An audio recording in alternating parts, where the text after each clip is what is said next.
तो चलिए हम लोग ब्रेन के बारे में पढ़ रहे थे ना, तो आपको नर्वस सिस्टम बता दिए थे, जो सेंट्रल नर्वस सिस्टम है ना, पेरिफेरल नर्वस सिस्टम और ऑटोनोमस नर्वस सिस्टम पिछले वाले वीडियो में बता दिए थे। अब ये दूसरा चीज जो है हम लोग पढ़ने वाले हैं, सेंट्रल नर्वस सिस्टम को जो कंट्रोल करता है आपका ब्रेन और स्पाइनल कोर्ड होता है। ठीक है, तो आज ब्रेन के बारे में हम लोग विस्तार से जानते हैं। देखिए ब्रेन को हम लोग हिंदी में जो है मस्तिष्क बोलते हैं।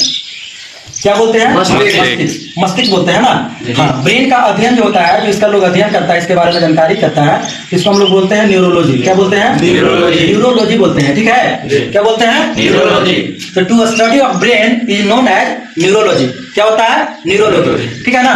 उसके बाद में इसका डॉक्टर की अगर बात करेंगे तो आईएसटी केवल अगर इसमें लग जाएगा, है ना, जी को अगर हटा देंगे इसमें आईएसटी लग जाएगा तो न्यूरोलॉजिस्ट हो जाएगा। तो न्यूरोलॉजिस्ट जो होता है वो ब्रेन का डॉक्टर होता है। क्या होता है? ब्रेन का डॉक्टर।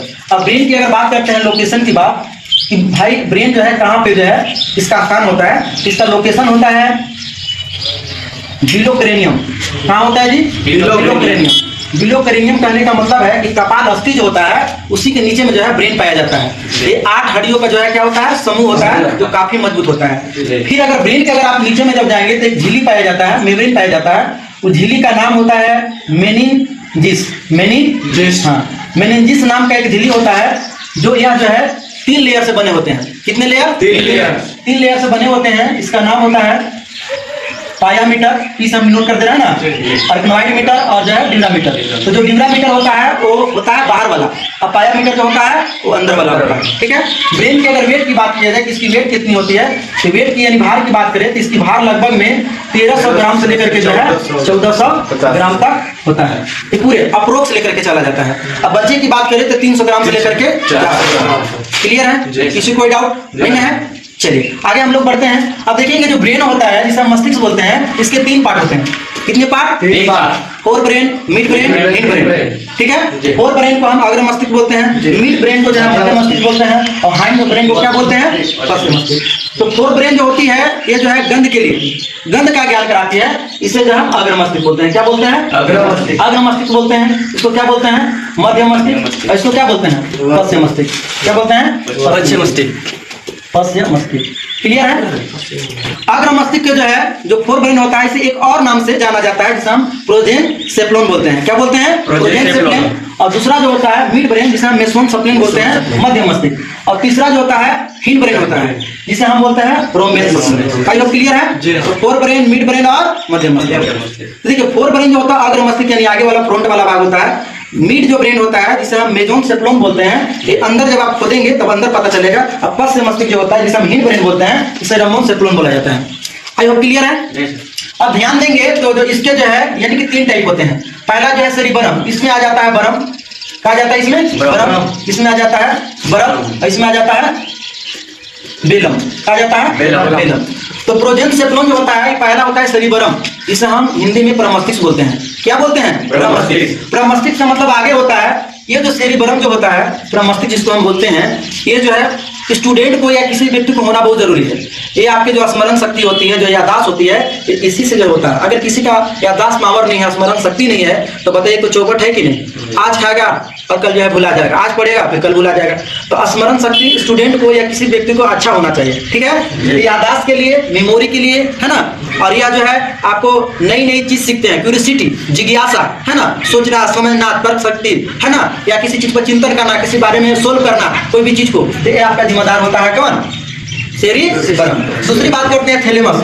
थैलेमस जो है ये सेंसरी ऑर्गन को जो है कंट्रोल करता है, ये बाहरी चीजों के बारे में बताता है। सेंसरी ऑर्गन में जैसे जीभ, स्वाद के बारे में बताता है, स्किन, है ना, ये त्वचा, ठंडा गर्म के बारे में बताता है, कोई मारता है आपको, चोट लगता है तो बाहर से जो है स्किन के बारे में बताता है, ये बाहरी चीजों के बारे में बताता है। अब दूसरा होता है हाइपोथैलेमस। जो हाइपोथैलेमस होता है ना, यह जो है आपको प्यार, भूख, है ना, प्यास, घृणा, है ना, इमोशन, मूड, मिजाज, है ना, हॉबी, जितना भी सारी चीजें है ये आपको हाइपोथैलेमस जो है बताने का काम करता है। आई होप क्लियर हो गया? जी। अब आगे चलते हैं मिड ब्रेन, जिसे हम मध्य मस्तिष्क बोलते हैं ना। इसका बोलते हैं मध्य मस्तिष्क। अगर ब्रेनों में अगर सबसे बड़ा अगर भाग कहा जाए तो आपका सेरिबरम जो होता है ये अकेले जो है 2/3 भाग है ना, अकेले होता है 66%। तो लार्जेस्ट जो ब्रेन की अगर बात करें कि लार्जेस्ट ब्रेन, तो आपको क्या बताना है, सेरिबरम होता है। आइए क्लियर है। अब मिड ब्रेन जो होता है जिसे हम मेसन सप्लिंग बोलते हैं, इसको सेरिब्रल कहते हैं। ये सेरिब्रल जो होता है कनेक्ट स्पाइनल कॉर्ड, जिसे हम सेकंड ब्रेन कहते हैं। क्या बोलते हैं इसे? सेकंड ब्रेन का नाम देते हैं। ठीक है। सेरिब्रम जो होता है, सेरिब्रल, ये जो है सेकंड ब्रेन होता है। जब कोई भी चीजें जब आपको अचानक रिफ्लेक्स एक्शन, अचानक छींक आना, ये सब चीजें जो है ना, तो ये जो है सेकंड ब्रेन जो आपको बताता है। जैसे आप पढ़ रहे हो, अचानक कोई छू दिया है ना, तो आपको मतलब संदेश जो है भेजेगा, बताएगा। तो फोर ब्रेन जो है ना, फोर ब्रेन में सेरिब्रम है। याद करें कौन सा आदमी है, समझा गया कि नहीं? तो आपको 10% सेरिब्रम जो होता है ना, ये कनेक्ट स्पाइनल कॉर्ड से होता है, और 90% आपका ब्रेन कंट्रोल करता है। क्लियर है। दूसरा मैं आपको सेंसरी ऑर्गन, जिसमें आई और ईयर, कोई भी चीज को हम देखते हैं और सुनते हैं, तो इसे जो है या ब्रेन तक पहुंचाने में जो है मदद करती है, और डायरेक्ट सेरिब्रम के पास जाता है कि पहचानो कौन आदमी है। इसलिए कभी कभी कोई आदमी को हम पहले देखे होते हैं, तो मिलता है तो लगता है कहीं आपको देखे हैं, अच्छा आप मेहमान है हमारे, तो ये जो है सेरिब्रम को याद दिलाता है। क्लियर हो गया। तीसरा की बात करते हैं, हिंड ब्रेन जो होता है ना, इसे हम पश्च मस्तिष्क बोलते हैं, ये पांचवें साइड में होता है। इसे छोटा दिमाग बोलते हैं, लिटिल ब्रेन बोलते हैं। इसे क्या बोलते हैं? लिटिल ब्रेन बोलते हैं। इसीलिए देखे होंगे कि कोई भी व्यक्ति को जो है लोग कहता है कि पीछे मत मारिए ना तो लोग मर जाएगा, पीछे मत मारिए ना तो मर जाएगा, इसलिए कि छोटा दिमाग होता है। समझा गया कि नहीं? तो ये जो सेरिब्रम होता है बैलेंस के लिए, संतुलन बनाए के रखने के लिए, है ना।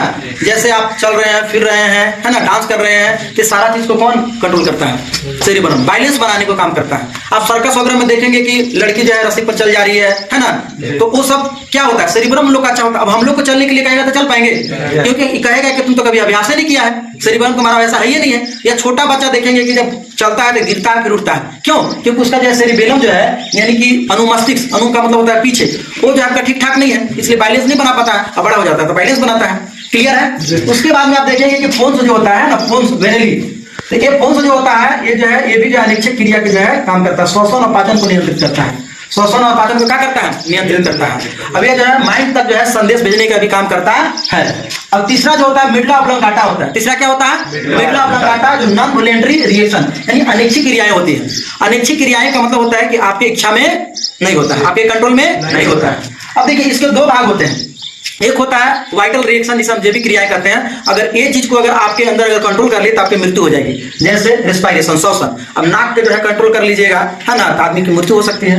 दूसरा में डाइजेशन, अगर शरीर में अगर भोजन चला गया और उसको बोलिए कि नहीं अब 2 दिन बाद हम पचाएंगे, तो मानेगा? वो अपना काम करेगा। अब पचेगा नहीं तो आपकी मृत्यु हो सकती है। समझ रही है कि नहीं? धीरे धीरे आपके अंदर गंदगी जमा होगी, पचेगी नहीं, धीरे धीरे आप तो जब पचेगी नहीं तो बॉडी में ताकत नहीं लगेगी, तो आपकी मृत्यु हो सकती है। तीसरा होता है हार्ट बीट। हार्ट बीट समझ में आता है ना? हार्ट बीट जो होती है, जिसे हम दिल का धड़कन बोलते हैं, वो आपको 120/100 कितना होता है? 120/180 होता है, नॉर्मल होता है। तो वो आपको चलना चाहिए, नहीं तो इंसान मर सकता है। ब्लड सर्कुलेशन जो होता है, जिसे हम रुधिर परिसंचरण करते हैं, इसका होना जरूरी है। अगर ब्लड परिसंचरण नहीं रहेगा तो आपका बॉडी टेम्परेचर में नहीं रहेगा, या लोग जब मर जाते हैं तो उसके शरीर ठंडा हो जाता है। आई होप यहाँ तक समझ में आ गया। अब कुछ ऐसे चीजें हैं कि आप उसे कंट्रोल कर देंगे तो आपकी मृत्यु नहीं होगी, जिससे डकार आना, पलक जो है झपकना, है ना, अनैच्छिक क्रिया नहीं होगी तो आपकी मृत्यु नहीं होगी। आई होप क्लियर है। अब देखिए कि यहाँ पर EEG होता है, ये ब्रेन टेस्ट होता है। क्या होता है? ब्रेन टेस्ट, है ना। इसे हम बोलते हैं इलेक्ट्रोइंसेफ्लोग्राम, है ना। इसमें एक जो है आपको तरंगे आती है, जो अल्फा, बीटा, गामा और थीटा होता है। क्लियर हो गया ना? ये ब्रेन टेस्ट होता है, EEG। इसीलिए डॉक्टर देखेंगे जब CT स्कैन करवाना रहता है तो टेस्ट में लिख देता है EEG, और जो पढ़ा लिखा आदमी रहेगा वो समझ जाएगा कि ब्रेन टेस्ट है। और कहीं कहीं दे देता है ECG। तो ECG जो होता है, ये जो है आपका हार्ट चेक होता है। क्या होता है? Heart check. ECG का मतलब होता है इलेक्ट्रोकार्डियोग्राफ, है ना। जब आपको ऐसे ऐसे ऊपर नीचे जब लाइन जा रहा है, इसका मतलब है कि आप जिंदा हैं। अब सीधा हो गया यानी इंसान मर गया। समझ आ गया कि नहीं? तो अगर वीडियो आप लोग को अच्छा भी लगता है ना, तो और दोस्तों के पास जो है शेयर कीजिए, और लोगों से सब्सक्राइब करवाइए, ताकि लोग जो है समझ सके, है ना। तब तक के लिए अपना ख्याल रखिए। आज की क्लास यही समाप्त होगी। धन्यवाद।